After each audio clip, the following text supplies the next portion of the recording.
जय श्री हरि विष्णु। राधे राधे दोस्तों, कैसे हैं आप सभी। उम्मीद करते हैं आप सभी एकदम बढ़िया होंगे, मज़े में होंगे और खुश होंगे और भगवान विष्णु आप सबकी हर एक मनोकामनाओं को पूर्ण करें। तो आज है बृहस्पतिवार दोस्तों, तो चलिए आप सभी को सुनाते हैं आज बृहस्पति भगवान की कहानी। तो कहानी कुछ इस प्रकार से है। प्राचीन काल में एक ब्राह्मण रहता था। वह बहुत ही निर्धन था। उसके कोई संतान नहीं थी। उसकी स्त्री बहुत ही मलिनता के साथ रहती थी। वह न स्नान करती, न किसी देवता का पूजन किया करती थी। इससे ब्राह्मण देवता बड़े ही दुखी रहते थे। बेचारे बहुत कुछ कहते, किंतु उनका कुछ भी परिणाम न निकला। भगवान की कृपा से उन्हें ब्राह्मण की स्त्री के कन्या रूपी रत्न पैदा हुई। कन्या बड़ी होने पर प्रातः स्नान करके भगवान विष्णु का जाप व बृहस्पतिवार का व्रत करने लगी।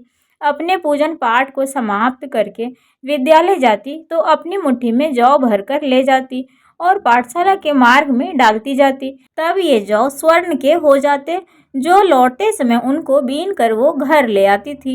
एक दिन वह बालिका सूप में उन सोने के जौओं को फटक कर साफ कर रही थी कि उसके पिता ने देख लिया और कहा, बेटी, सोने के जौ के लिए सोने का सूप होना चाहिए।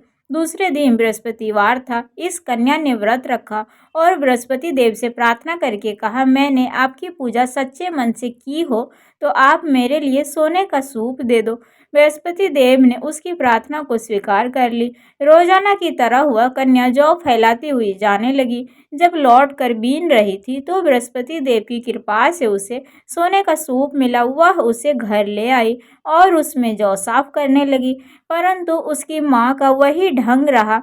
एक दिन की बात है, वह कन्या सोने के सूप में जौ साफ कर रही थी। उस समय शहर का राजपुत्र वहां से होकर निकला। इस कन्या के रूप और कार्य को देखकर मोहित हो गया तथा अपने घर जाकर भोजन तथा जल को त्याग कर उदास होकर लेट गया।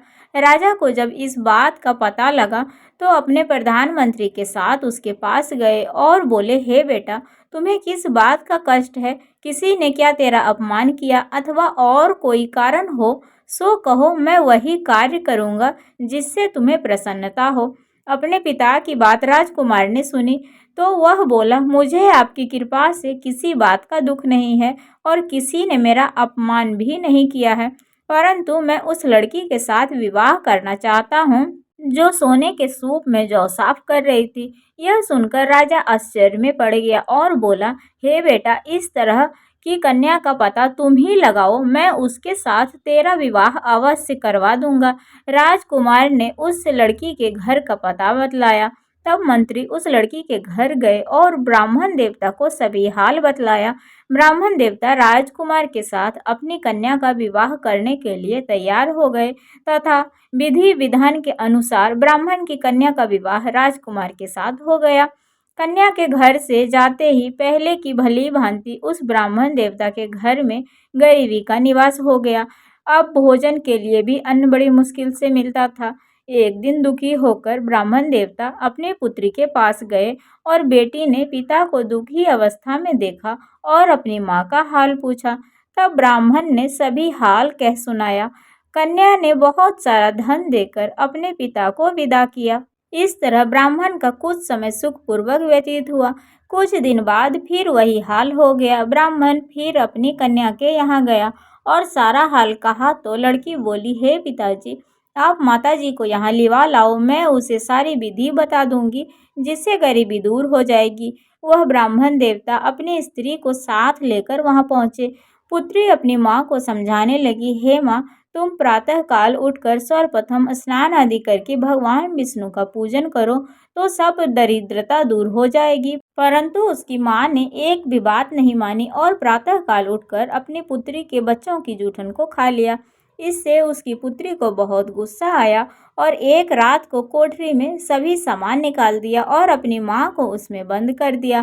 प्रातः काल उससे निकाला तथा स्नान आदि करके पाठ करवाया तो उसकी माँ की बुद्धि ठीक हो गई और फिर प्रत्येक बृहस्पतिवार को व्रत रखने लगी। इस व्रत के प्रभाव से उसके माँ बाप भी बहुत ही धनवान और पुत्रवान हो गए और बृहस्पति जी के प्रभाव से इस लोक के सुख को भोग कर स्वर्ग को प्राप्त हुए। तो बोलिए विष्णु भगवान की जय।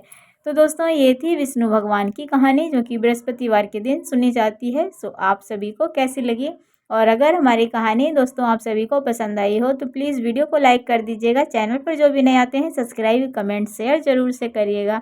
तो चलिए दोस्तों, मिलते हैं आप सभी से फिर से एक अगले वीडियो में। तब तक के लिए बाय बाय, राधे राधे, जय श्री हरि।